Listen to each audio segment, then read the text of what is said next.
لا علم لنا إلا ما علمتنا إنك أنت العليم الحكيم. رب اشرح لي صدري ويسر لي أمري واحلل عقدة من لساني يفقهوا قولي ولا حول ولا قوة إلا بالله العلي العظيم. أما بعد,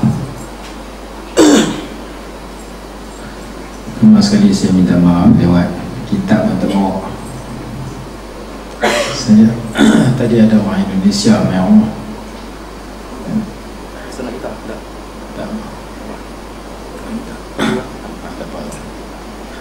Kemudian diajak pergi ke Pendang, atas daripada Pendang, ziarah seorang tokoh di sana. Jadi dia bersembang panjang, jadi lama sikit. Ni baru saya keluar dari rumah tu terus ke sini, tak ada balik rumah. Jadi malam ni pengajian kita sambung juga. Walaupun tak ada kitab, kita baca apa yang ingat. Malam tu kita dah berhenti tentang rokok. Setelah kita belajar tentang keadaan kaki ketika berdiri, keadaan tangan ketika takbiratul ihram, rukuk dan i'tidal, serta bangun daripada tasyahud yang pertama. Kemudian kita telah belajar tentang meletakkan tangan. Malam ni kita berpindah kepada rukun yang baru, iaitu rukuk. Bagaimanakah cara kita nak rukuk? Dan hari itu saya dah beritahu, jari kita bila kita semayang, sama ada kita nak kembang atau nak direnggangkan, terdapat 6 keadaan. Ingat ke lupa pun tak tahu. Ada masa kembang, ada masa renggang. Mudah ingatnya, renggang hanya pada 2, kembang pada 4. Bilakah jari kita nak direnggangkan dengan renggang yang sederhana? Yang pertama, ketika mengangkat tangan pada 4 tempat tersebut. Yang kedua, ketika rukuk. 2 tu saja. Jangan sampai masa kita rukuk kita kembang jari. Jangan sampai masa kita rukuk kita buka perhabis. Renggang yang sederhana, bukan renggang itu buka habis, bukan rapat. Jadi kita mudah faham. 2 keadaan itu sahaja kita renggangkan jari dengan renggang yang sederhana. Keadaan yang pertama pada 4 kali angkat, iaitu takbiratul ihram, rukuk, i'tidal dan bangun pada tasyahud awal. Keadaan yang kedua pada setiap kali rukuk.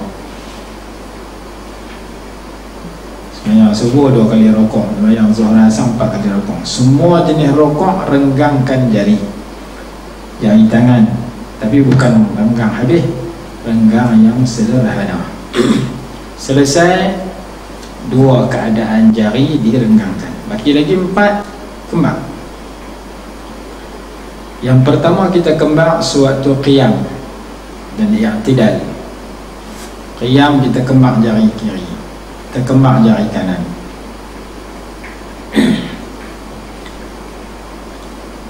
Yang kedua ketika sujud, ketika i'tidal sama dengan qiyam juga. I'tidal sujud, kembang. Yang seterusnya ketika sujud kita kembang macam ni. Tak dulu.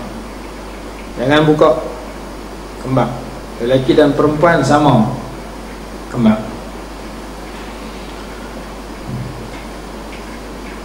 Duduk antara 2 sujud, kembang. Kembang dan hujung jari sama dengan hujung lutut. Jangan pas ke bawah, jangan naik ke atas, jangan ke kiri, jangan ke kanan, jangan masuk dalam. Betul-betul di atas kepala lutut, dan hujung jari sama dengan hujung lutut. Jari kita kembang semua. Yang seterusnya ketika tasyahud akhir, kembang sebelah kiri, genggam sebelah kanan 3 jari.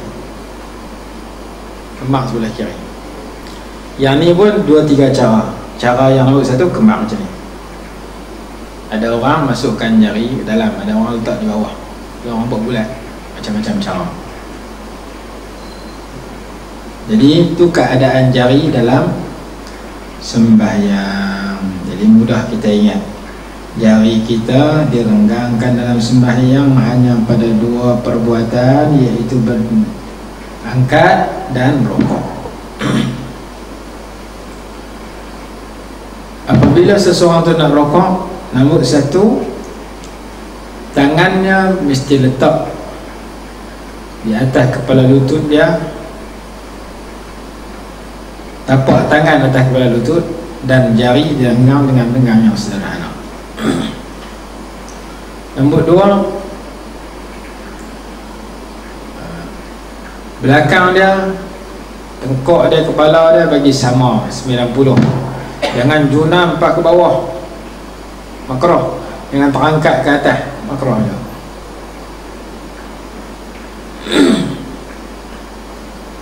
Sekurang-kurang dua rokok, tapak tangan sampai kepada lutut, tapi badan masih hidup macam ni, masih tinggi macam ni. Itu sekurang-kurang rokok.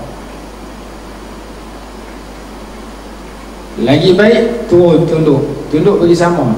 Jangan tunduk sampai ke bawah. Yang tu tak mau. Kalau bersama 90 darjah, seolah sekurang-kurang lebih kurang sama. Itu cara rokok. Bagi orang yang rokok sambil berdiri macam kita yang sihat. Bagi orang yang sembahyang sambil duduk, sekurang-kurang rokok, dahi dia ataupun muka dia berada lepas pada kepala lututnya. Dan kita kata ma qaddama rukbatayh, di hadapan kedua lutut.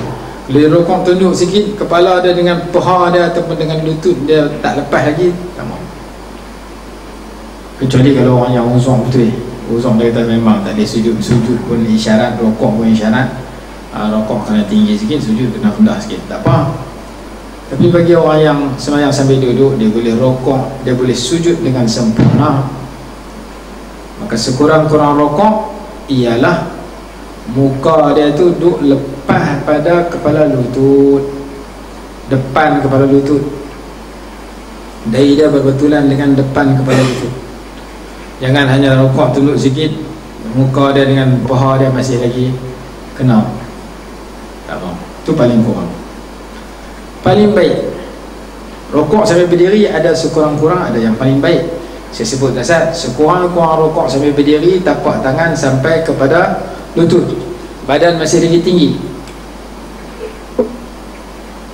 Badan tinggi lagi, lagi baik tunduk. Sujud ketika duduk sama, rokok ketika duduk. Sekurang-kurangnya muka kita depan kepala lutut. Kalau tak sampai situ, rokok tidak sah. Yang paling baik, yang paling sempurna, rokok kita ketika sembahyang sambil duduk, dahi kita berbetulan dengan tempat sujud.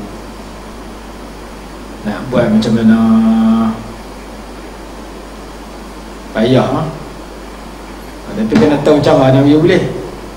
Nak bagi boleh sampai tahun tu, kena angkat punggung. Tak angkat punggung memang tak ambil.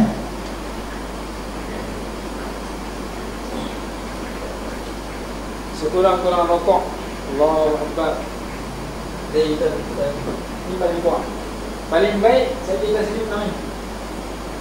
Paling baik dahi kita betul. Jadi Allahu Akbar kena angkat punggung. Tahu muka dahi kita sama dengan tempat sujud ini.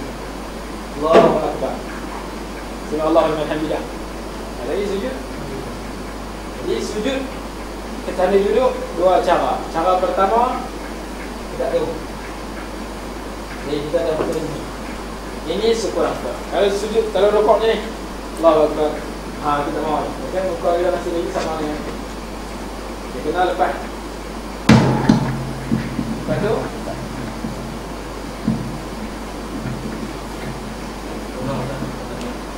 Okey. Mau ulang balik.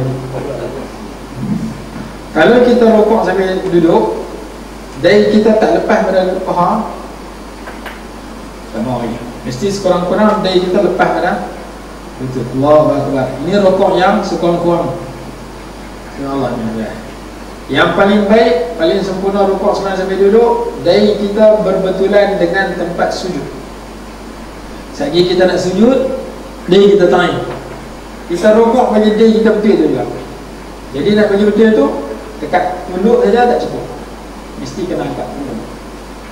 Angkat punggung baru boleh kita pergi, dahi kita betul dengan tempat sujud. Allahu Akbar, subhanallah, alhamdulillah, 3 kali. Subhanallah, liman hamidah. Lepas tu baru sujud. Itu bagi orang yang sembahyang sambil duduk. Kadang-kadang dia memang tua, semua dah umur 90, nak rokok pun teruk, nak sujud pun tak boleh lah. Dia hanya isyarat Allahu Akbar, subhanallah, alhamdulillah, sujud ke bawah sini, Allahu Akbar. Itu tak apa. Dia memang sakit. Bagi kita yang mampu rokok sujud seperti biasa, rokok saja kita tak mampu berdiri, pastikan rokok kita yang terbaik, dahi kita betul dengan tempat sujud. Ini saya cerita mulut dulu. Nanti kita baca kitab, jumpa apa yang saya cerita. Saya cerita betul-betul. Betul dengan tengok kitab mak. Ngaji lama tak ngajak orang. Lupa sekarang. Baik. Jadi itu untuk orang yang rokok sambil duduk. Selesai. Jadi kita rokok, pastikan 2-3 benda yang kita lihat. Yang pertama sekali, jari kita renggang yang sederhana macam ni. Jangan buka probeh, jangan rapat, jangan masuk dalam, jangan lepas keluar. Macam-macam cara orang rokok. Yang paling baik macam ni. Ini sunnah. Tapak tangan duduk atas kepala lutut, jari ini renggang sederhana. Bila serenggang sederhana, dia anggap ke 10 jari ini menghadap kiblat. Kaki dah menghadap kiblat dah, jari menghadap kiblat ketika rokok. Cara menghadap kiblat, kat tangan kita macam ni. Jangan buka probeh tu, ni ya. Ni boleh. Jangan rapat. Jadi mudah ingat. Jari dalam sembahyang direnggangkan ketika angkat dengan ketika rokok. Lepas tu kita baca subhana rabbiyal azim wa bihamdi 3 kali. Kalau sembahyang seorang, jadi makmum boleh pergi lebih pada tu. 3, 5, 7, 9, 11. Bilang boleh, nak baca yang malah. Baca 3 kali tu macam banyak. Tokoh-tokoh yang sunat tak baca terus. Dia kata sunat lah, sengak lah. Masalah. Baru ni ada orang tanya, dia sembahyang seorang kan? Dia sujud, habis sujud, dia bangkit terus. Orang sujud 1 rakaat, 2 kali sujud. Dia sujud sekali, dia fikir apa lah. Dia fikir bangkit beri ke pandar lah, tak tahu. Fikir isu semasa. Akhirnya terlupa. Dia kata, saya sujud sekali ya dalam 1 rakaat, saya bangkit berdiri baru sedang. Masya Allah, aku sujud hanya sekali. Lepas tu nak buat macam mana? Soalannya, nak berhenti sembahyang lain kan apa macam mana? Ini masalah. Boleh terjadi kepada kita kalau kita fikir benda-benda lain kalau masuk dalam sembahyang, pergi sujud sekali. Kita sedang, kita tak sujud, nak buat macam mana? Ulama bagi jalan yang kita fikir. Kaedah fiqh menyatakan, kaedah usul fuqaha, ma ba'dal matruki laghwun. Perbuatan yang dilakukan setelah sesuatu yang ditinggalkan adalah sia-sia.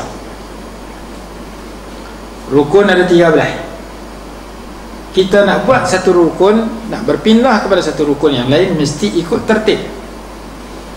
Takbiratul ihram dengan niat, qiyam, Fatihah, rokok, i'tidal, mesti ikut tertib tu.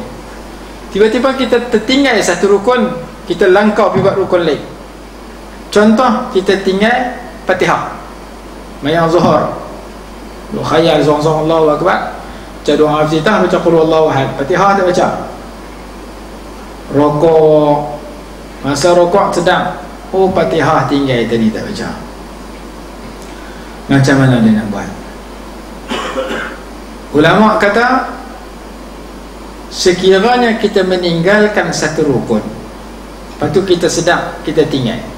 Ataupun kita syak 50-50, baca ke tak baca Fatihah, masa macam baca, masa macam tak baca, masa macam baca, masa tak baca, 50-50 sama banyak. Syak tu kira tak baca. Kalau zon, kau kira baca.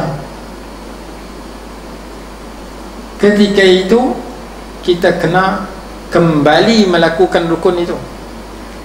Cuma bila kita nak kembali, ulama kata kita boleh kembali patah balik sekiranya kita sedar sebelum sampai kepada rukun itu. Contoh dia, kita sembahyang seorang mudah.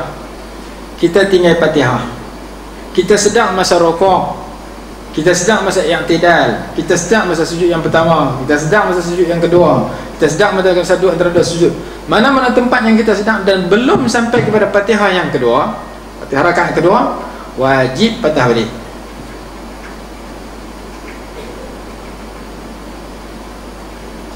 Dan segala perbuatan yang kita buat setelah rukun yang kita tinggal, laghun, sia-sia. Kita tinggal Fatihah, setelah Fatihah kita rukuk, tak sedar air. I'tidal, tak sedar air. Sujud yang pertama, tak sedar air. Sujud yang kedua, tak sedar air. Sujud yang dua antara dua sujud, tak sedar air. Sujud yang kedua, baru sedar, lah aku tadi tak baca Fatihah. Kita wajib bangkit berdiri, baca Fatihah, rukuk, i'tidal, sujud pertama, dua antara dua sujud, semua tu tak pakai, sia-sia. Karena kita melakukan rukun yang kedua sebelum sempurna rukun yang pertama. Kita lakukan rukun yang ketiga, keempat, kelima sebelum sempurna rukun yang Fatihah tadi. Jadi mudah, saya cerita lambat-lambat mudah. Kalau kita jadi tu, patah balik, lepas tu saat ni sujud sahwi.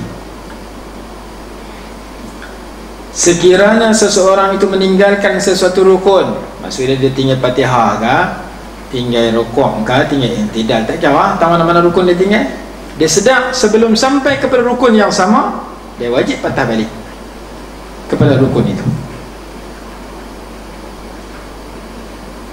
Dia tinggal rukuk, dia tinggal Fatihah, dia sedar masa sujud, dia patah balik.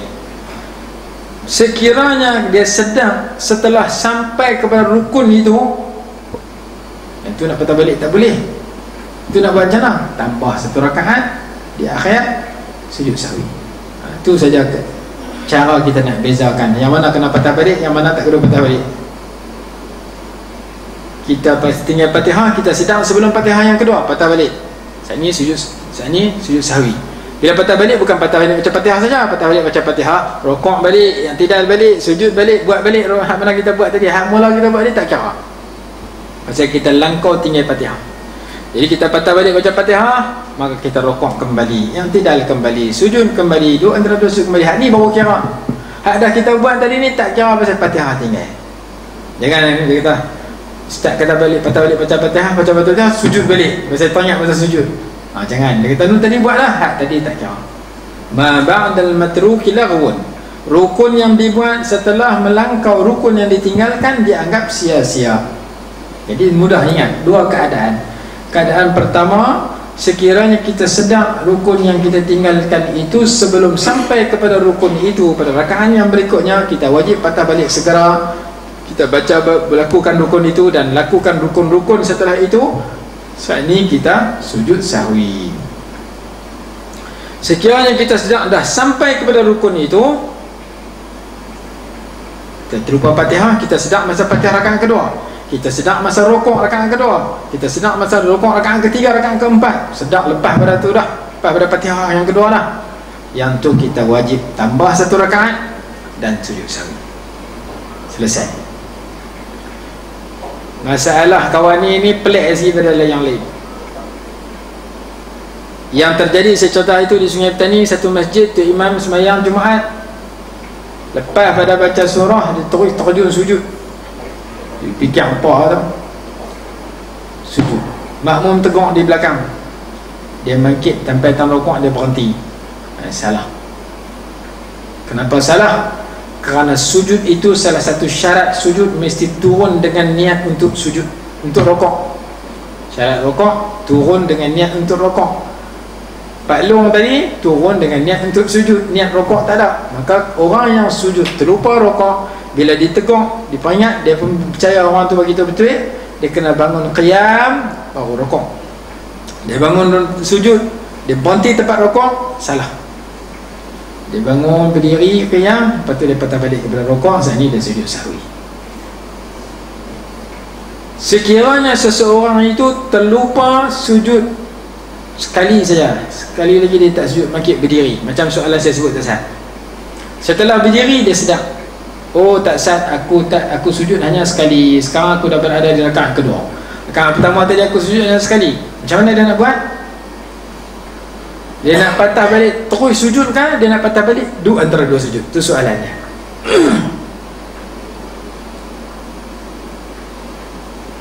Dia sedang masa qiyam, rakaat pertama sujud sekali.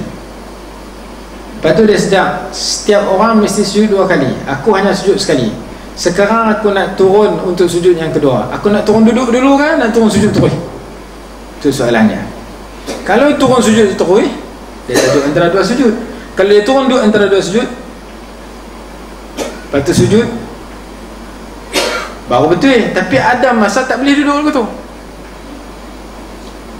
Siapa yang boleh duduk, siapa yang tak boleh duduk, ulama perinci. Jadi kalau berlaku kat kita ataupun orang tanya kita, saya dalam semayang saya sujud sekali, saya sedar masa berdiri baru saya sedar kata saya sujud sekali, saya nak turun duduk kan, saya nak turun sujud terus? Ulama kata tengok keadaan dia masa dia bangkit tadi. Kalau dia bangkit daripada sujud yang pertama tadi, dia duduk istirahat sat, lepas tu baru dia berdiri, lepas tu dia sedar kata dia tak sujud yang kedua, masa tu dia hanya turun sujud terus. Kalau duduk istirahat tu dia anggap duduk antara dua sujud. Tapi kalau dia tak duduk istirahat, dia bangun boom terus lompat bangkit sedap-sedap, terlupa sujud yang kedua, dia wajib duduk antara dua sujud, lepas tu baru sujud. Lepas tu kita tanya dia kita, kita sembahyang jenis duduk istirahat kan, jenis lompat terus, baru kita tahu cara nak selesai kalau kita terlupa sujud yang kedua. Duduk istirahat ni hukum dia sunat menurut mazhab Syafi'i. Bagi orang yang bangun daripada sujud rakaat pertama kepada rakaat kedua dan rakaat ketiga kepada rakaat keempat. Ada orang buat, ada orang tak buat. Dan di situ kita boleh bercanggah dengan tu imam. Tu imam tak duduk istirahat, makmum boleh duduk. Kerana percanggahan itu sedikit dimaafkan, dibenarkan. Tu imam tak dapat pahala duduk istirahat, kita dapat. Jadi dalam mazhab Syafi'i sunat duduk istirahat. Jadi barang siapa yang sujud hanya sekali, yang kedua dia tak buat dengan sebab dia duduk khayal kot lain, tiba-tiba dia berdiri, dia sedang dia sujud hanya sekali, jalan penyelesaian dia, ada orang wajib duduk dulu, lepas duduk baru sujud. Ada orang haram duduk, mesti kena sujud terus. Kalau duduk jadi dua kali duduk. Siapa yang kena sujud terus? Orang yang duduk istirahat masa menunjuk berdiri tadi. Siapa yang kena duduk? Orang yang tak duduk istirahat, mesti duduk, nama dia duduk antara dua sujud. Duduk istirahat ni duduk sekadar subhanallah, duduk sekadar tumahdinah yang dilakukan bagi orang yang bangkit daripada sujud pertama kepada sujud yang kedua. Jelas. Itu penyelesaian yang disebut dalam kitab fiqh bagi orang yang sujud satu kali. Selesai masalah rukuk. Jadi masa kita rukuk, kita baca subhanallah wa bihamdi, subhanallah azim wa bihamdi. Ada orang sujud rukuk dengan sujud atas motor, atas bas, atas kereta, kerana dia nak beramal.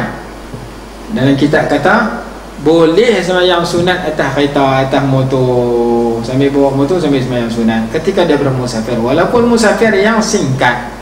Duk di Jitra nak musafir pi Guang Cepedak, bukan Johor lah, bukan sampai 2 marhalah. Dia sembahyang musafir atas lebuh raya, naik atas motor, boleh. Mengaji mudah, nak buat payah. Jadi sambil bawa motor sambil rokok. Lepas tu yang tidak, lepas tu sujud. Macam mana nak buat? Jangan sujud atas handle, belah orang pun. Yang tu cara dengan isyarat. Rokok tinggi sikit, sujud rendah sikit. Nak masuk gear, duk tekan minyak, pulas minyak, semua tu tidak membatalkan sembahyang. Untuk sembahyang sunat sahaja. Jangan duk buat sembahyang fardu pula. Ustaz kata boleh, dia terus sembahyang lohong atas motor. Sembahyang sunat boleh, sembahyang sunat qabliyah, ba'diyah, sembahyang sunat duha, bagi orang nak beramal. Motor pelik lah. Kalau atas bas, atas kereta, tak apa, orang lain bawa. Jadi kita bawa kereta apa ni? Masuk gear apa semua boleh. Tapi masa rokok, Allahu Akbar, jangan tunduk, tengok depan.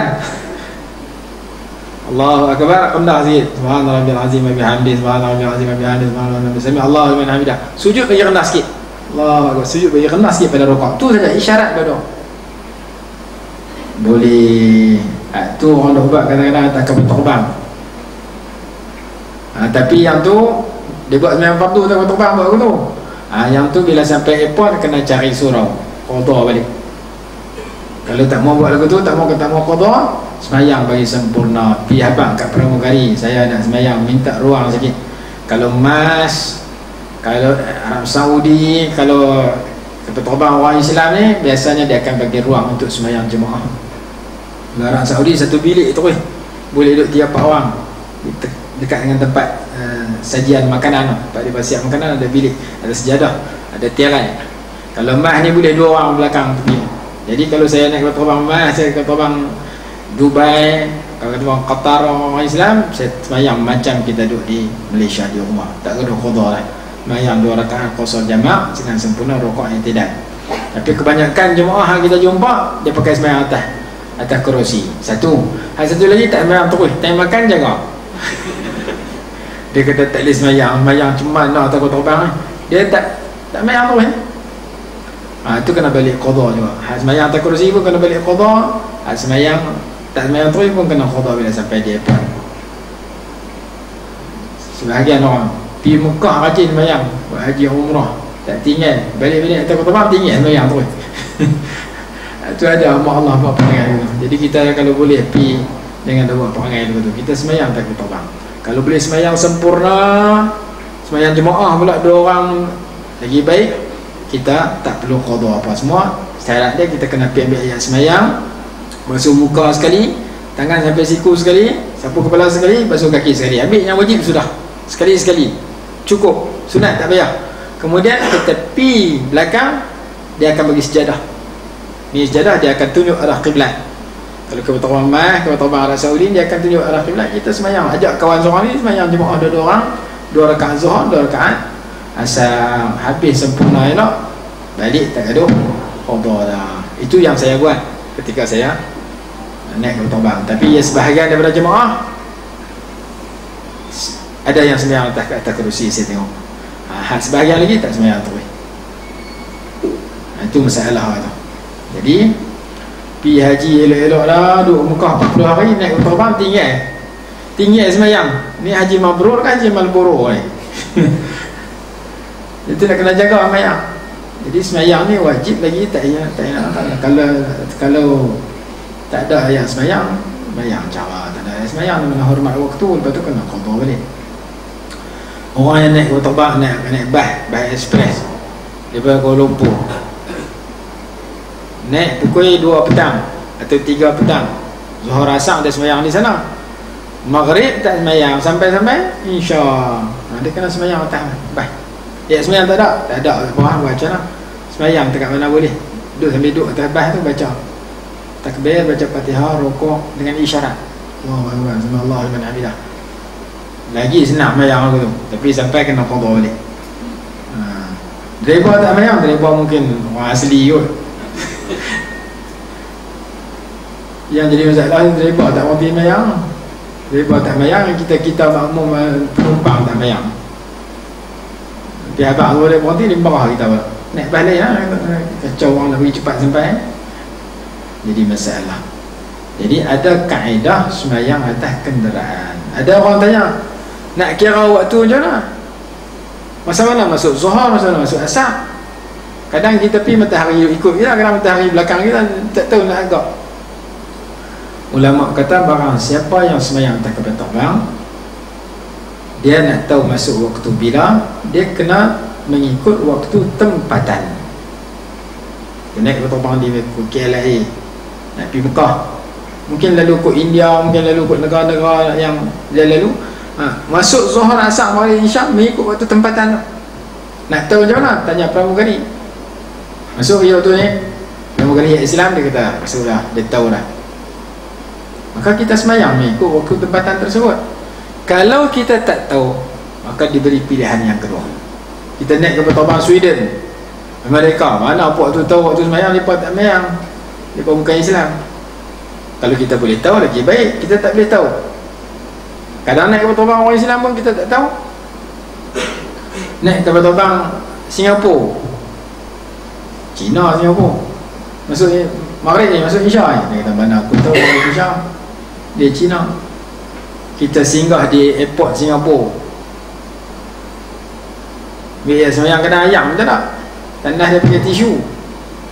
Kadang-kadang gitu, nak ambil ayam dia kena keluar bilang. Qadha hajat dan ni nak kena keluar pergi ambil ayam di luar. Tidak pakai tisu sini. Hong Kong, saya biasa singgah di Hong Kong. Singgah di Hong Kong buat pergi umrah. Lebih Hong Kong, singgah 7 jam ke 12 jam. Masuk melawat pekan Hong Kong. Nak makan kena cari restoran orang Islam. Duduk dalam satu bangunan, bawah di situ ada masjid. Yang mengimarahkan masjid tu orang Pakistan, orang belah clean, baca Quran dan sebagainya. Jumpa makan cara Hong Kong, tak ada makan telan juga kami yang dapat. Airport dia kadang tak ada ayam. Ayam dia buat di singki luar kan, dalam tanah tu tak pakai ayam, pakai tisu. Kita tak bisa pakai tisu. Kita mengaji bab istinja, boleh pakai tisu, ganti daripada batu. Tapi bukan sebarang jenis tisu. Tisu yang sapu punggung budak tu, yang basah tu, yang tu tak boleh. Yang tu bukan ayak mutlak, yang tu bahan kimia. Yang tu tak membersihkan. Tisu yang jenis kering ni, tisu biasa, sekurang-kurangnya 3 leh. Kalau berasa tak bersih lagi, tambah jadi 5, 7, 9, bagi ganjil dan sebagainya. Baik, di Singapura kita singgah di airport dia tulis bilik solat, bilik semayang. Kita bilik semayang, bilik semayang. Kita tengok Hindu duduk sebelah kita semayang juga, patung tokong dia duduk depan. Rupanya semua agama boleh pergi semayang situ. Jadi hak mana boleh tanggung Tuhan dia tak Tuhan dia depan, semayang tepi kita, satu soft. Kita pun nak khusyuk tak khusyuk, nak semayang, nak baca Al-Quran, tengok dia duduk pergi, dia duduk doa kat tokong dia depan lah, tepi kita. Oh, rupanya Singapura lagu tu rupanya. Kita sini bilik semayang orang Islam yang masuk, sana semua agama boleh masuk. Baru tahu. Untuk pengalaman semayang tepi tokong Hindu. Jadi kalau kita naik ke atas kapal terbang Singapura, kadang-kadang pramugari dia tak tahu waktu semayang.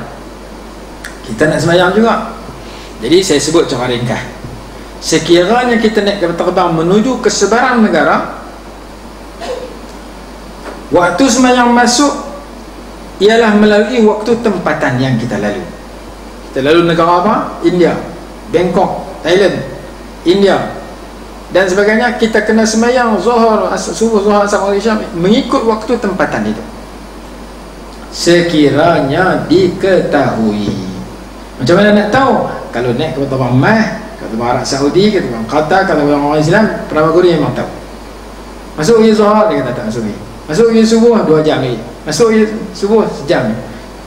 Tinggal kita nak tanya, selalu tanya terlepas. Masuk ke subuh, dia kata pukul 8 lah. Masuk ke subuh, habis dah subuh. Biasanya kita tidur, tanya pun pakai agak sendiri, tanya-tanya baru habis subuh sejam tadi. Itu subuh gajah tu yang terbang. Baik, pertama sekali saya sebut lambat-lambat ni. Pertama sekali kita kena semayang mengikut waktu tempatan yang kita lalu. Negara tu masuk waktu berapa, masa itulah kita semayang. Kalau yang tu tak diketahui, baru pindah kepada pilihan yang kedua. Pilihan yang kedua macam mana? Pilihan yang kedua menurut waktu yang kita tinggalkan, waktu tempatan, waktu Kuala Lumpur. Kita naik di KLIA pukul 3 pagi, subuh tak masuk lagi. Subuh akan masuk pukul 6 pagi, 3 jam lagi. Bila kita naik kapal terbang menuju ke Mekah contohnya, dalam masa 3 jam, 2 jam, kita tanya pramugari, masuk lagi subuh? Dia kata tak tahu. Kami tak tahu. Pasal kami ni Singapura punya. Hang nak tahu tu semayang, naik kapal terbang orang Islam. Ni naik kapal orang putih, mana nak tahu semayang? Berarti kita kena kira. Oleh kerana tempat-tempatan tu masuk subuh ataupun belum masuk, kita tak tahu. Kita kena kira waktu tempatan yang kita tinggalkan. Dengan arti kita naik di KLIA pukul 3 pagi, kita kena sembahyang subuh pukul 6 pagi, 7 pagi, 6.30 pagi. Kita agak-agak 3 jam dah tinggal Kuala Lumpur 3 jam setengah dah, lebih setengah jam lebih mudah, 3 jam setengah dah, maka kita sembahyang subuh ketika itu. Lepas tu nak masuk zuhur, kita kira pula. Kira waktu Kuala Lumpur. Okey, subuh masuk Kuala Lumpur pukul 6, 5.45, pukul 6 lah kita kira, pukul 6. Nak masuk zuhur pula pukul 1.30 tadi. 6, 7, 8, 9, 10, 11, 12, 1 setengah. Dua ada 7 jam setengah.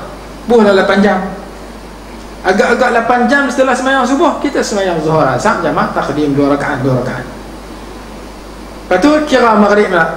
Berapa jam masuk maghrib? Agak-agak macam tu lah cara perkiraan. Kalau kita tak tahu negara yang kita lalu tu masuk waktu bila subuh asar, tak tahu puasa tu, maka kita kena kira menurut tempat yang kita tinggalkan yang terakhir, iaitu KLIA.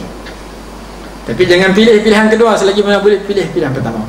Pilihan kedua ni hanya dipilih setelah kita tak tahu pilihan pertama. Nak tahu pilihan pertama, kalau kita naik ke penerbangan kita sendiri, MAS, Air Asia, ke penerbangan Arab Saudi, ke penerbangan Qatar, ke penerbangan yang pemilik orang Islam, Brunei dan sebagainya, mereka biasanya tahu sekarang sudah masuk zuhur, sekarang sudah masuk. Maka tak perlu pilihan yang kedua tadi. Pilihan kedua ni kita berpindah kepada pilihan kedua sekiranya pilihan pertama tak dapat dikesan. Negara ni masuk ataupun belum, tak dapat dikesan. Itu contoh sembahyang. Satu lagi puasa. Puasa dengan raya. Kita puasa di Malaysia hari Jumaat. 1 Ramadan hari Jumaat. Thailand tak puasa lagi, mereka puasa hari Sabtu. Time puasa kita ikut sini, time raya kita pergi raya di Thailand. Nak jadi macam mana? Untung banyak hal tu. Puasa sayur buka awal. Ataupun kita mula puasa hari Jumaat, Thailand mula puasa hari Khamis. Thailand mula puasa hari Khamis, kita puasa hari Jumaat. Kita lewat sehari. Bila dia puasa hari Khamis, depa akan raya awal. Kalau nampak anak bulan awal, depa raya hari Rabu contohnya. Kita mula puasa hari Jumaat, kita akan raya hari Jumaat atau Sabtu ataupun hari Khamis kita kata. Baik. Sekiranya kita mula puasa lewat sehari daripada Thailand, main time raya kita pergi raya di Thailand. Malaysia duduk puasa hari, tak aku kalau duduk Malaysia je nak puasa pula. Cukup hari Malaysia. Dia pergi duduk Thailand. Dia pergi Thailand, kebetulan dia pergi Malaysia masih puasa. Contohnya Malaysia hari ke-30, Thailand hari raya. Pagi hari 30 dia naik puasa semalam. 30 saja aku puasa besok hari kerana Allah Ta'ala puasa Ramadan. Hari ke-11 di sini dia pergi Thailand, Thailand raya. Dia buat macam mana? Nak raya kan nak puasa? Itu satu masalah. Masalah kedua, orang sana mai sini. Tang Malaysia dengan Thailand jangan berlaku. Kerana berlaku, dia kata aku duduk Malaysia tapi puak mentua aku Brunei, puak mentua aku duduk lihatnya. Jadi puasa Thailand, raya Thailand. Kalau puasa di Kuala Lumpur, raya Kedah, tak apalah, sama. Ni dua negara yang berbeza. Puasa di Padang Besar, raya sebelah tu, kemak-kemak. Yang duk berlaku, orang yang pergi puasa raya di Mekah, yang tu berlaku. Mekah kadang awal pada kita, kadang sayup pada kita. Kita awal, dia sayup. Kita sayup, dia awal. Puasa di Malaysia, raya di Mekah. Nak buat macam mana? Ulama kata bagi jalan penyelesaian mudah. Barang siapa yang berpuasa di negeri dia, tiba-tiba dia berpindah kepada mana-mana negara dan dia raya di negara yang lain. Puasa di Malaysia, raya di Indonesia. Sebab apa? Betul orang Indonesia. Atau sebaliknya, dia kena ikut dia kena ikut keadaan negara yang dia tuju. Dia puasa di sini, pipi sana raya lah, dia kena raya. Dia raya di sini, pipi sana puasa, dia kena tahan. Tak boleh makan ketupat lah. Tadi makan di Kedah, pipi sana tak raya lagi, esok baru raya. Dia kena tahan diri macam di pasar. Dia kena ikut keadaan negara yang dia tuju pada hari tersebut. Kalau dia sedang puasa, negara tu sudah raya, dia kena raya. Kalau dia sudah raya, negara tu masih puasa, dia kena puasa juga.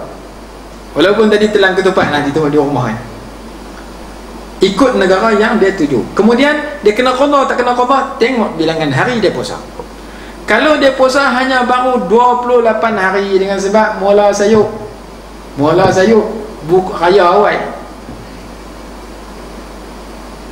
di negara Thailand ataupun di Mekah, mula puasa hari Rabu, dia mula sini hari Khamis, dia lewat sehari.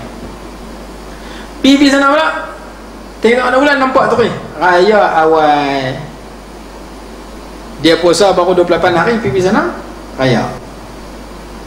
Berarti oleh kerana dia mula sayuk, dia raya awal, dia puasa tak cukup sebulan, dia puasa hanya 28 hari. Dengan sebab masa Arab Saudi puasa, mula puasa, dia tak puasa lagi. Arab Saudi hari puasa yang kedua, dia baru mula puasa. Ayat puasa pertama bagi dia. Arab Saudi sampai hari 28, tengok bulan, nampak dia baru puasa 28. Dia naik ke terbang pergi sana, pergi sana raya. Tapi umrah contohnya. Kalau Arab Saudi mungkin payah, kita buat Thailand mudah. Sebab 40 orang Thailand puasa di Kedah, nak pergi raya di Thailand, di Bukit Kayu Hitam sebarang sana, Danau kan jauh mana. Rumah dia di Changlun, rumah mak mentua ada di Danau, hari-hari boleh pulang. Tapi main tam puasa dengan raya, dia cari yang mana untung. Kata ulama, sekiranya dia puasa 28 hari dengan sebab dia mula sayuk, dia habis awal, dia wajib qada setelah raya 1 hari. Kalau dia ada puasa 29 hari atau 30 hari, maka selesai masalah. Kenapa? Kerana Nabi SAW bersabda, asy-syahru hakaza wa hakaza wa hakaza. Satu riwayat. Riwayat yang kedua, asy-syahru hakaza wa hakaza wa hakaza. Satu bulan itu sebegini, sebegini, sebegini. Maksudnya satu bulan 10 hari, 10 hari, 10 hari. Yang ini bulan Islam sama ada 30 hari atau 29 hari. Riwayat yang pertama begini, begini, begini. Riwayat yang kedua begini, begini, begini. Jadi siapa yang puasa 31 hari, yang tak apa, itu kira lebih. Tapi yang puasa 28 hari dengan sebab dia tukar negara, negara sebelah puasa, dia tak puasa lagi, dia puasa sayuk. Negara sebelah raya, dia lari pergi raya sana, maka dia tak cukup 29, dia hanya 28 hari. Lepas raya dia kena qada sehari. Jadi ulama kata, sekiranya kita berpuasa di negara lain, kemudian kita pergi menuju time raya, kita pergi negara lain, kita kena sesuaikan diri kita dengan penduduk tempatan yang kita tuju. Kita sampai negara tu, rakyat negara tu sedang puasa atau sudah raya. Kalau sudah raya, kita masih puasa, kita raya, lepas tu kita qada kalau tak cukup hari. Kalau lah rakyat negara itu masih puasa, kita dah raya dah tempat kita, kita kena tahan diri macam puasa mereka. Kenapa? Kerana kita kena sesuaikan diri kita dengan penduduk tempatan yang kita tuju dalam kiraan puasa ataupun raya. Soalan. Assalamualaikum. Ini berlaku Perak. Ya. Kawan saya, isteri dia orang Perak. Ya. Dia orang Perak. Tapi tahun tu bukan kira kesian raya awal. Saya ingat tahun 80-an ke 90-an. Jadi raya pertama dia raya di Kedah. 80-an. Besok dia balik raya di Kedah pula. Dua kali sembahyang raya. 2 kali sembahyang raya. Tengok puasa dia berapa hari.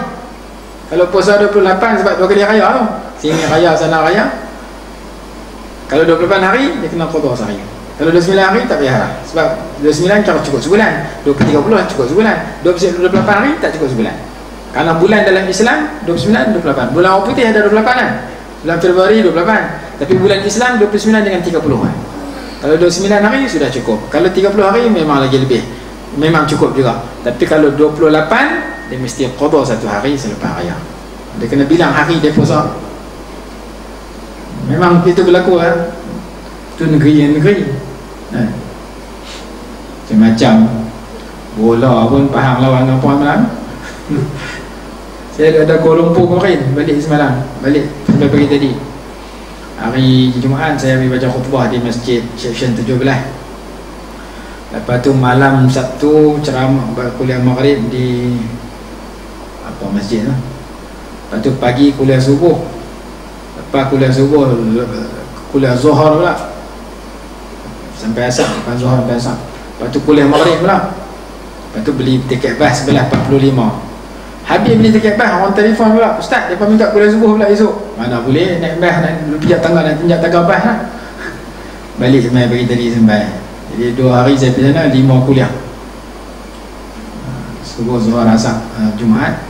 Kuliah Jumaat sampai pagi tadi. Mungkin bulan depan saya akan pergi pula insyaAllah. Jadi sebulan sekali turun Shah Alam. Ini Shah Alam, lepas tu Kuala Lumpur. Bahasa Kedah Piau. Rupanya ada orang Kedah lah ada mengaji lah. Pengalaman saya biasa duk minggu ni tak pernah pergi sana. Kita ajak pergi sekali. Pengalaman. Jadi macam-macam contoh ni pergi kata baru rokok tak masuk yang tidak ni. Kat pukul 9 lah. Tak apa lah, saya tahu kita. Baik, setelah rokok kita patah balik kepada i'tidal. Sami Allahu liman hamidah. Dan i'tidal pastikan kita angkat tangan juga. Banyak kali saya ulang, angkat tangan 4 kali. Jangan angkat tangan kurang, jangan angkat tangan lebih jadi makruh. Ada orang nak sujud dia angkat juga, daripada i'tidal kepada sujud dia angkat, salah. Ada orang daripada sujud kepada berdiri dia angkat, salah, makruh hukumnya. Daripada sujud kepada rakaat kedua jangan angkat tangan, angkat tak terus. Daripada sujud kepada rakaat keempat, 3 kepada keempat jangan angkat juga. Jadi yang ni setengah orang keliru dia pergi buat juga. Satu tempat dia keliru, i'tidal kepada sujud 4 kali i'tidal, 4 kali angkat tangan, salah. Satu lagi orang keliru daripada sujud kepada berdiri, iaitu rakaat pertama kepada kedua dengan ketiga kepada keempat, 2 ni diangkat juga, salah, makruh. Yang tu tak disunatkan angkat. Angkat saya bilang banyak kali dah. Takbiratul ihram, rokok, i'tidal, bangun daripada tasyahud awal, sudah. Yang lain jangan angkat lah. Jadi sekarang kita rokok. Daripada rokok kita nak bangun i'tidal, sami'allahu liman hamidah. Kita angkat tangan. Lepas tu kita letak tangan kita kembang jari kita. Kemudian kita baca Rabbana lakal hamdu sampai habis. Kalau orang yang sembahyang subuh rakaat kedua dia baca doa qunut. Doa qunut ni pun pertikaian macam-macam. Semalam ada seorang ibu dia hantar mak anak dia mengaji hafal Quran di sekolah Kuala Lumpur. Dia anak dia tingkatan 1. Habis dia jannah masuk hafal Quran.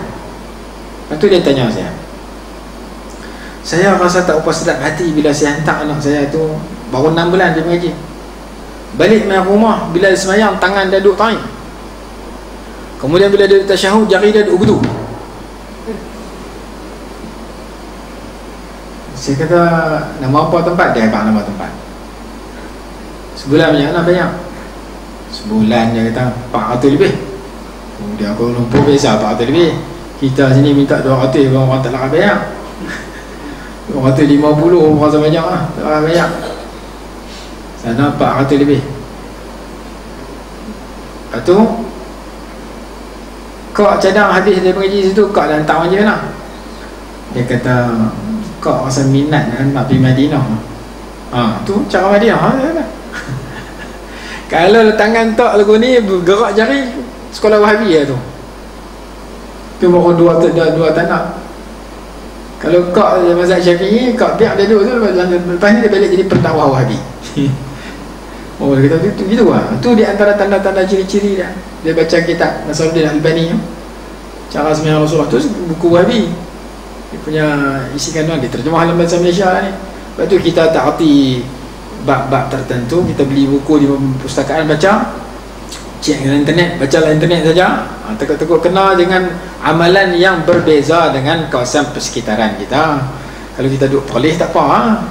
Ni kita duduk di Jitra, tiba-tiba kita bawa acara yang bercarah dengan orang Jitra. Orang Jitra ni tiap-tiap pagi baca doa qunut, kita lebih kata qunut tak boleh baca, kacau kan. Jadi ikut suasana kita sini ramai sedemikian. Bahkan kita ada baca doa qunut. Kalau kita pergi Mekah, kita ikut tu Imam Mekah, kita tak baca. Kalau baca pun tak salah. Kenapa? Karena itu benda sunat. Tapi kalau kita berpegang yang ni saja betul, hak baca saja betul, hak tak baca tak betul, salah. hak tak baca betul, hak baca tak betul, salah, kerana masing-masing ada hujah. Itu saja. Jadi kadang-kadang mak pak tu mazhab Syafi'i, anak mazhab lain. Tok guru buka pondok, cucu balik hentam tu guru. Ada di Kedah. Tok guru mengaji Mekah, cucu dia mengaji di Yaman. Yaman pula tempat Wahabi. Balik canggah dengan Tok Wan. Ada. Jadi kita nak hantar anak mengaji sekolah, jangan tengok tang, oh sekolah ni dapat beasiswa, oh sekolah ni terkenal. Jangan tengok sukatan pelajaran tu. Dia nak terima pelajaran, nak balik baik dengan kita kan, nak balik kata kita salah, balik keling dengan mak. Ada. Jangan kita tengok-tengok, wah ni dapat beasiswa, boleh hantar pergi Jordan, boleh hantar pergi sana. Tak. Kena tengok sukatan pelajaran. Sebab itu kalau orang tanya saya nak hantar anak pergi sekolah mana ustaz? Kalau saya cadang tempat saya mengaji. Saya kata kau sebenarnya kau anak api peranan tak mana? Tak pergi Mesir. Kerana saya mengaji di Mesir. Kalau nak pergi lain pun sama aliran dengan di situ. Situ ahli sunnah, situ mazhab Syafi'i dan mazhab 4. Di situ mengamalkan apa, macam kita dengar orang mengajar di pondok-pondok. Kita tasawuf dan sebagainya. Ini kita Imam Abdullah Al-Haddad Al-Ghazali rahimahullah dan sebagainya. Supaya kita tak berkelahi dengan orang yang ada di rumah kita, tak berkelahi dengan orang masjid. Sebab apa yang kita amalkan, kita tidak menyalahkan orang lain. Kalau dia tak mau baca macam kita pun terpulang. Tapi jangan sampai hang ni baca Yasin malam Jumaat, baca Yasin malam Jumaat ni bid'ah semua. Saya beli buku, pokoknya ada satu buku tajuk 40 hadis palsu. Saya tengok satu dua tengok. Jadi 4 hadis palsu ni pun masalah juga. Ada ulama dia kata ni hadis palsu, tetapi petua dia tu bercanggah dengan ulama yang lain. Contoh, semayang sunat tasbih. Kalau menurut Imam Ibnul Jauzi rahimahullahu ta'ala yang mengarang kitab Al-Mawdu'an hadis palsu 3 jilid, dia kata hadis semayang sunat tasbih ni hadis palsu. Siapa pun jangan semayang sunat tasbih, tak betul semayang sunat tasbih, kerana dia bukan hadis betul, dia palsu. Tetapi ulama hadis bukan seorang, ramai. Baca ulama-ulama lain kata bukan hadis palsu. Ibnu Hajar Al-Asqalani kata hadis hasan. Imam An-Nawawi dan Ta'azkar sebut tentang semayang tasbih. Kemudian Imam Syuuti sebut juga dalam Nukatut Ta'azkar. Kemudian Imam Tirmizi sebut dalam Sunan Tirmizi dan beberapa ulama yang lain. Jadi seorang kata palsu, ramai kata tak palsu. Takkan kita ambil ini, ni palsu, ulama ni kata. Nanti dulu. Sebab kita bukan duduk zaman Rasulullah, kita duduk jauh dengan Rasulullah. Jadi kadang-kadang seseorang ulama tu kata yang ni hadis, katakan ni kata bukan hadis. Kita pegang seorang, kita tiba yang orang lain. Sedangkan orang lain pun ada kajian mereka sini. Itu masalah palsu dengan tidak palsu. Kecuali kalau telah disepakati. Semayang pun ada orang kata 6. Kita dah faham semayang 5 waktu yang wajib, 5 waktu saja, subuh, zuhur, asar, maghrib, isya. Mazhab Hanafi 6. Mazhab Hanafi semayang fardu, semayang wajib. Ada satu lagi kena tambah, witir. Semayang fardu dan semayang wajib mana? Jadi mazhab Hanafi semayang sehari semalam 6 kali. Dia masuk witir. 3 mazhab yang lain, Syafi'i, Maliki, Hanbali, semayang 5 waktu saja. Tu semayang. Wirid lepas semayang. Mazhab 3 mazhab kata lepas semayang wirid dulu, habis wirid pergi semayang ba'diyah. Semayang ba'diyah masuk bila? Masuk setelah semayang fardu tu. Ba'diyah zuhur masuk setelah semayang zuhur. Bilakah berakhirnya waktu semayang ba'diyah? Bila berakhirnya waktu zuhur. Jadi kalau kita semayang zuhur pukul 1.40, 1.50, asar tadi pukul 4 lebih. Waktu untuk semayang ba'diyah zuhur sampai orang masuk asar. Bila-bila masa boleh. Lepas tu bagi orang yang semayang zuhur, lepas semayang zuhur dia nak semayang sunat ba'diyah terus kan, dia nak semayang wirid dulu sampai habis? Soalan dia. Kita tengok dia mazhab apa. Kalau mazhab Syafi'i, Maliki, Hanbali, 3 mazhab, mereka wirid sampai habis dulu, lepas tu baru semayang ba'diyah. Kalau mazhab Hanafi, dia wirid 2-3 patah, dia makin semayang terus. Di India, Pakistan, mazhab Hanafi. kawan-kawan kita pergi keluar dakwah dengan mereka, pergi tunggu perangai mereka juga, iaitu lepas semayang fardu, bangkit pergi belakang tu pintiang, semayang terus. Sedangkan itu pendapat sebahagian kecil daripada ulama. Pendapat 3 mazhab, wirid dulu sampai habis. Yang lebih baik wirid sampai habis. Sebab waktu semayang ba'diyah tu sampai habis waktu tu, bawa habis waktu ba'diyah Isya sampai subuh. Kamu boleh semayang ba'diyah Isya pukul 10, pukul 2, pukul 12, pukul 4 pagi, pukul 5 pagi, silakan. Mazhab Hanafi tak. Mazhab Hanafi dia waktu dia singkat, akhirnya dia wirid sikit, lepas wirid dia bangkit semayang terus. Kita pakai tiru perbuatan tanpa kita tanya, ni dalil dari mana? Cuma jangan kita pergi pegang tangan, hai hang tak boleh takbir ni, pasal apa? Wirid pergi habis, ustaz tu apa? Dah baik pada tak semayang terus. Kita nak pergi tegur kalau dia tak semayang Isya terus, tu kita tegur, tak semayang Isya ni berdosa menurut ijma' ulama. Tapi kalau tak semayang ba'diyah Isya, nak semayang awal, nak semayang sayur, tak semayang terus, kita jangan marah. Sebab tu benda sunat. Sekadar kita tahu yang mana lebih afdal, yang mana lebih ramai, yang mana lebih baik. Yang lebih baik kita doa amailah. Kerana dia dipegang oleh kebanyakan ulama. Quran kata apa? Alladhi fabashshir ibad alladhina yastami'una al-qawla fayattabi'una ahsanah. Ayat dalam surah Az-Zumar kalau tak silap. Orang-orang yang mendengar qaul, satu kata-kata, lalu dia ikut yang terbaik. Yattabi'una ahsanahu, mengikut yang paling baik. Kalau kita mandi di bilik ayam, kita ambil ayat semayang, kita nak sapu kepala. Yang mana lebih baik, sapu sebahagian atau keseluruhan? Yang lebih baik sapu keseluruhan. Sini mungkin payah tapi kalau bilik ayam kita mudah. Kita mandi, kita sapu keseluruhan. Kalau kita sapu sebahagian, Syafi'i kata sah, Hanafi kata sah, Maliki dengan Hanbali kata tak sah. Kerana menurut kami mazhab Hanafi dengan Maliki kena sapu semua. Jadi ambil yang terbaik, sapu semua. Jadi kalau lepas semayang nak wirid dulu kan, nak semayang sunat terus, yang terbaik wirid dulu bagi habis, lepas tu semayang sunat. Kenapa? Kerana ini pegangan 3 mazhab, Syafi'i, Maliki dan Hanbali. Cuma bila ada orang tak semayang sunat, jangan kita marah. Ada orang semayang terus, jangan kita. Sekarang kita tahu untuk amalan kita, untuk amalan kita yang mana lebih baik. Tapi kalau ada orang bagi salam, dia bagi semayang sunat terus, jangan kita marah dia, kerana dia berpegang dengan pendapatnya satu. Cuma kadang yang jadi masalah, dia tak tahu apa, dia pakai tiru lah. Dia kata aku pergi India Pakistan, orang buat aku tu, aku balik pun jadi India Pakistan juga. Sekadar dia tiru, dia tak tahu main pada mana. Sedangkan itu pendapat yang kedua. Pendapat yang pertama 3. Begitu juga turun sujud. Turun sujud menurut 3 mazhab macam kita buat, lutut dulu, tangan, dahi dengan hidung. Mazhab satu lagi mazhab, dia turun tangan dulu, tak tangan dulu, baru lutut. Kalau tak silap mazhab Hanafi. Mazhab kita turun lutut dulu, lepas lutut 2 tangan, lepas 2 tangan dahi dengan hidung serentak. Dahi hukum dia wajib, hidung hukum dia sunat. Nak bangkit tadi sebaliknya, angkat dahi dulu dengan hidung, angkat tangan, angkat lutut. Masa turun lutut, tangan, dahi. Masa bangkit dahi, tangan, lutut. Sebaliknya. Bagi orang uzur, dia boleh ikut pendapat tak tangan dulu. Bagi orang tak uzur, ikut 3 mazhab, ikut kebanyakan ulama. Cari yang lebih afdal, yang lebih baik. Baik, setelah itu kita i'tidal. Masa i'tidal, kalau dalam mazhab Syafi'i baca doa qunut. Doa qunut ni dibaca dalam sembahyang subuh. Dia berkata lemah, tak apa, lemah bagi pendapat kamu, tapi tak lemah menurut ulama kita. Yang kata berdoa qunut boleh Al-Hafidh Ibnu Hajar Al-Asqalani dalam kitab Bulughul Maram. Sebenarnya Ibnu Hajar pengarang Fathul Bari, Syarah Sahih Bukhari, di antara yang terkenal di dunia.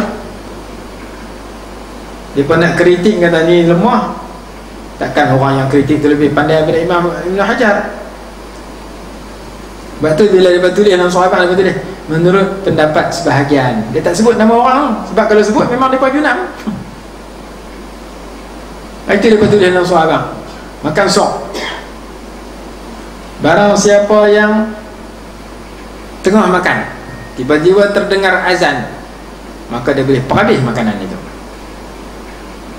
Tengah-tengah makan sekerat pinggan, itu orang bang, perhabis mana dalam pinggan. Tengah-tengah minum air sekerat, itu orang bang, langgar lagi perhabis. Lepas tu dia pun nak kritik yang kita ramai. Menurut mazhab Syafi'i, menurut ulama yang diamalkan oleh masyarakat, tak betul. Masyarakat kata bila orang azan kena berhenti, ada dalam mulut kena luah. Bercanggah dengan hadis. Hadis kata masa azan boleh makan. Pasal apa duk buat petua orang tinggal hadis dengan manusia biasa mana lebih kuat? Oh, ada tubuh betul dah. Ni menurut amalan sebahagian. Hang tak tahu sebahagian tu siapa? Imam Nawawi.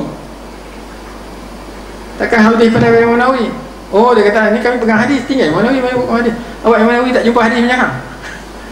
Imam Nawawi syarah Sahih Muslim. Hang syarah Sahih Muslim? Tak. Imam Nawawi sebelum nak syarah Sahih Muslim baca ribuan bahkan jutaan hadis. Imam Ahmad juta hadis lebih. Takkan dia tak jumpa hadis hang jumpa. Jadi dia kritik masyarakat dengan menyatakan ni amalan orang masyarakat yang diwarisi daripada nenek moyang yang bercanggah dengan hadis. Kita pegang hadis, kita lempak amalan orang lain. Walaupun ulama yang lebih betul, ulama lebih rendah pada hadis. Orang macam sahabat tapi mengaji kata, wah betul kan hadis yang kata-kata ulama malah lebih tinggi. Yang kata tak boleh buang makan Imam Nawawi. Yang kata boleh makan hadis. Hadis Imam Nawawi mana tinggi? Tentu hadis. Buang Imam Nawawi. Kita pun baca hadis yang dia Umayyah, baca huraian ulama. Lalu ulama bagi tahu yang kata hadis boleh makan ni ketika azan, bukan azan subuh, azan sebelum subuh. Azan subuh ada 2 kali. Satu azan sebelum subuh, satu azan ketika subuh. Yang ulama-ulama kita fatwa kata siapa yang dengar azan mesti berhenti makan, makanan dalam mulut wajib luah, kata dalam kitab Raudhah. Azan subuh hang pergi ambil azan sebelum subuh, pipu tang azan subuh, menang ke hang? Memang ada hadis boleh makan, boleh perhabis makanan walaupun azan dah kali kemakan. Cuma azan tu azan sebelum subuh. Subuh kita kata pukul di Mekah Madinah ramai subuh azan tu, di sini mungkin tak ramai. Di Mekah Madinah sejam sebelum subuh bang dah. Zaman Rasulullah sedemikian. Ada 2 kali bang sebelum subuh, bang ketika subuh. Ni kita nak tahu beza ke mana? Bang sebelum subuh tak ada as-salatu khairun minan naum. Bang sebelum subuh ada as-salatu khairun minan naum. Lepas tu ada orang kampung waktu lain tak pernah bang, bulan puasa dia makin awal dia pergi bang. Terkejut orang. Lepaslah aku orang ni tak makan song dah. Masuk dah subuh. Duk sedih Dah kawan tu pergi bang bulan puasa, dia kata bulan lain payah makin. Bulan puasa makin makan song pergi bang. Dan di Mekah Madinah sampai sekarang kalau kita pergi Mekah Madinah, sejam sebelum subuh mesti bang sebelum subuh. Bang sunat yang pertama. Kalau subuh pukul 4, pukul 3 terpacak lepas bang. Sampai sekarang. Jadi hadis itu kata ulama memang berlaku makan, tetapi makan itu kerana azan yang pertama, bukan azan yang kedua. Jadi ulama selesai masalah. Tapi oleh kerana ada orang tertentu yang hanya mengkaji hadis, tak mengkaji fiqh para ulama, dia kata ulama tak boleh pakai, tak tepi, hadis ni lebih tinggi. Hang faham kod lain, dia faham kod lain. Lah ni pula timbul orang perempuan haid boleh masuk dalam masjid. Ada pendapat kita tidak nafikan, tetapi yang mana lebih ramai? Kebanyakan ulama, jumhur ulama kata dalam kitab Nailul Awtar, dan itu yang dipegang oleh mazhab kita, oleh ulama-ulama 4 mazhab yang ramai, 3 mazhab. Kata perempuan dalam keadaan haid tak boleh masuk masjid. Dia pun kata kami pun ada dalil, dia pun apa ada dalil. Baru ni saya pergi Penang, bentang bak sembahyang, main soalan tu. Dia kata lah ni dulu mungkin lah takut darah menitik kena lantai kotor lah, tak ada lah boleh tahan darah. Saya baca hadis riwayat Imam Abu Daud. Nabi SAW bersabda, la uhillul masjida li haidin wala junubin. Aku tidak menghalalkan makan masjid kepada perempuan dalam keadaan haid dan kepada orang dalam berjunub dalam keadaan hadas besar. Kalau kamu bagi alasan kata haid itu takut darah menitik, orang berjunub takkan berjunub menitik sepanjang jalan. Orang yang hadas besar, orang lelaki hadas besar, hadas besar dia masa duduk luar masjid, dia masuk masjid takkan menitik sepanjang jalan. Habislah tadi. Tapi sebab tak boleh juga, kerana bukan masalah menitik. Masalah dua-dua tu berada dalam keadaan hadas besar, masjid lebih mulia daripada mereka. Mereka dilarang pijak masjid kerana hadas besar. Dia berkata hadis dhaif menurut pandangan kamu, tak dhaif menurut ulama yang lain. Baca dalam kitab Nailul Awtar, Nailul Awtar kata pendapat kebanyakan ulama perempuan haid diharamkan masuk masjid. Baru ni seorang ustazah bercakap dalam TV. Dia kata yang duk kata yang kata apa tak boleh kerak kuku tu amalan Hindu. Dan keadaan haid tak boleh kerak kuku, tak boleh potong rambut, tu amalan Hindu. Kata ustazah ni lebih laju pada Jakim pula dah. Tanyalah ustazah, nampak ustazah tu di babang dia macam-macam ustaz lah ni. Lah ni kita tanya ustaz, ustaz yang bukan bercakap berdasarkan kepada emosi dan pendapat peribadi, tetapi berdasarkan kepada kitab-kitab dan tafsiran ulama-ulama yang mu'tabar, yang kita terima daripada ulama-ulama besar kita zaman dulu. Kita bukan ulama, kita orang jahil. Kita ikut Tok Guru besar yang main daripada Tok Kenali, yang main daripada Tok Guru, kalau di Kedah ni yang terkenal dulu Tok Guru Haji Umar Zuhdi, Pondok Lanai. Ulama-ulama yang mengaji Mekah 30-40 tahun balik tidak menggunakan lidah mereka untuk kritik ulama-ulama besar. Hafal kitab 60 matan duduk dalam kepala kita, satu matan pun tak ingat. Mengaji hadis daripada ulama besar, Sayyid Alawi Maliki, ulama besar Masjidil Haram. Jadi orang-orang yang sedemikian yang mengaji kitab kulit ke kulit, yang banyak kajian mereka pandai menjaga lidah mereka, sedar diri sendiri, tak berani kritik para ulama. Ada adik-beradik kita hari ni baru mengaji, dapat PhD kritik Imam Syafi'i. Imam Syafi'i hafal Quran umur 7 tahun, dia juz amma pun tak ingat. Imam Syafi'i karang kitab hadis Musnad Imam Syafi'i. Imam Ahmad karang kitab hadis Musnad Imam Ahmad. Mereka bukan saja alim fiqh, hanya bukan alim hadis. Pakar dulu. Jadi yang kita amal sebenarnya baca qunut ni, siapa yang sokong kita? Al-Hafiz Ibnu Hajar Al-Asqalani dalam kitabnya Bulughul Maram, Khatib Syarbini dalam kitabnya Mughniul Muhtaj, Imam Baihaqi dalam kitabnya. Jadi ulama-ulama besar hadis setuju dengan mazhab Syafi'i. Imam Nawawi pensyarah Sahih Muslim dan sebagainya. Sudah memadai untuk kita jadikan sebagai hujah. Kalau nak baca hadis, ada hadis dengan matan-matannya.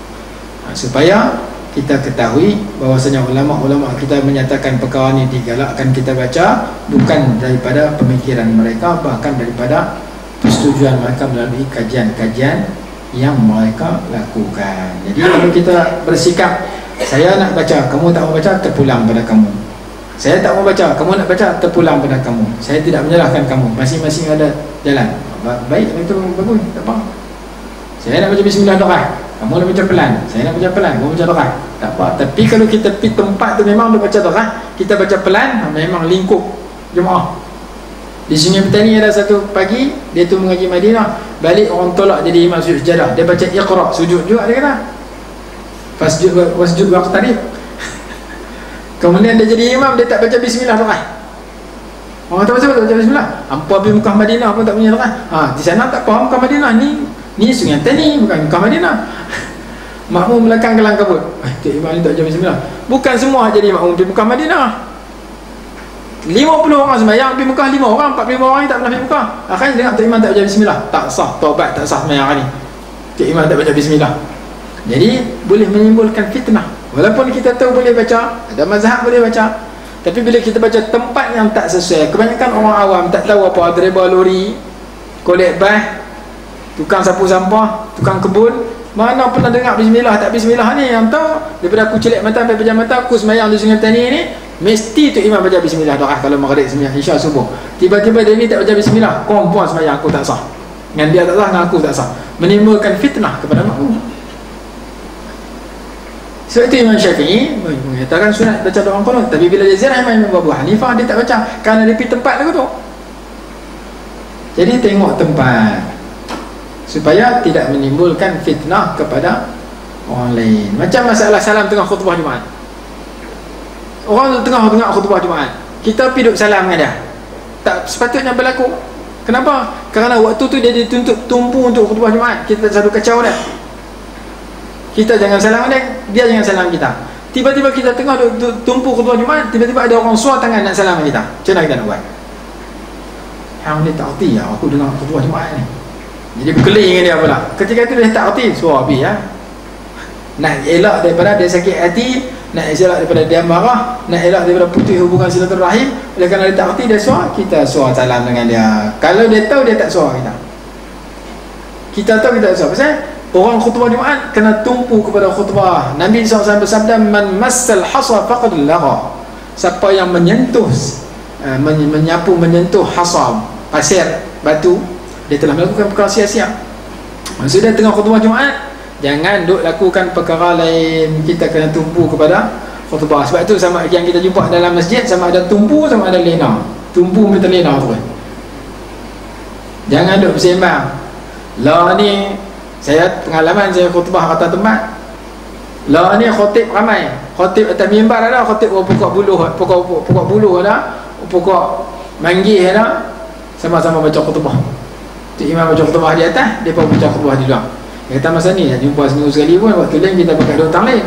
Lah ni kalau ada baca khutbah dalam, kita baca khutbah di luar. Sekumpulan duduk atas geret. Sekumpulan duduk bawah parking kereta. Sekumpulan duduk tepi kolah. Jadi banyak mazhab di luar.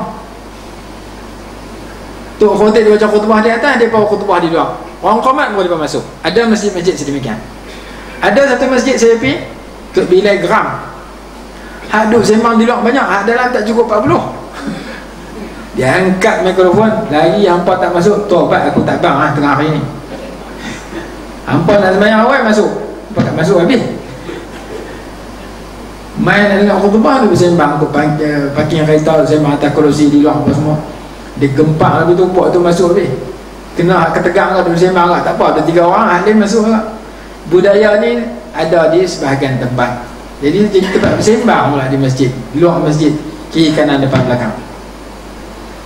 Satu sembang, satu lagi jual yang tebu tengah panas. Khotib dia baca khutbah, dia tanya yang tebu kat khotib. Khotib tu kata nampak tu jual. Laki masuk sembahyang, bini jual. Dia kata yang dilarang orang lelaki yang jual beli kan. Ni bini aku yang jual, perempuan. Tak apalah bini yang jual tu, hak beli kan perempuan juga. Hak beli tu lebih tu. Dilarang jual beli ketika khutbah Jumaat kepada orang yang wajib sembahyang Jumaat. Dengan arti penjual tak boleh lelaki, pembeli tak boleh lelaki. Yang duk berlaku penjual perempuan, lelaki dia tak jual. Lelaki dia kata aku tak boleh jual. Tapi hak beli itu budak-budak lelaki, orang lelaki. Kita berdosa kerana melakukan perkara yang terlarang ketika khutbah Jumaat. Ini pun masalah yang berlaku. Saya duduk pergi sembahyang Jumaat, kadang-kadang perhati ya kita di masjid. Yang kita sedihnya masa kita sembahyang Jumaat, kita duduk belakang, kita tengok makmum bergerak serentak dengan imam ketika rukuk yang tidak sujud. Tu banyak kata-kata masjid, kata-kata surau. Bahkan tempat kita duduk mengajar pun kita pesan sebelum Isya, mayang Isya jadi terus. Kadang-kadang kita pesan masa mayang Isya dia ikut. Sekali tu esok subuh berubah, balik patah balik jenis lama. Dia duduk biasa sama dengan tu imam. Yang berlaku ni mana-mana masjid, rata masjid. Bukti dah kita duduk belakang, kita tahu. Jangan bergerak serentak dengan imam. Bagi imam pergi dulu, baru kita gerak. Sama Allah imam dah, baru kita gerak. Yang berlaku Allahu Akbar, Allah imam, Allahu Akbar. Sama tu makruh, tak dapat pahala Jumaat. 4 kali rukuk sama dengan imam, 4 kali tak dapat pahala Jumaat ketika rukuk. Yang tidak sama tak dapat. Kita pergi penat-penat nak dapat 27 tak cukup. Pasal kita bergerak serentak dengan imam. Hak serentak dia tak mau buat. Ada yang dituntut serentak dengan imam, iaitu amin. Amin usaha bagi serentak. Dituntut serentak, disunatkan serentak dengan imam. Jangan dulu, jangan kemudian. Tapi untuk rukuk yang tidak sujud, pastikan tu imam pi dulu, kita ikut belakang. Kita berhenti tanya dulu, baru sampai tam yang tidak nak terjun sujud bulan depan lah. Bulan puasa apa? Bulan depan?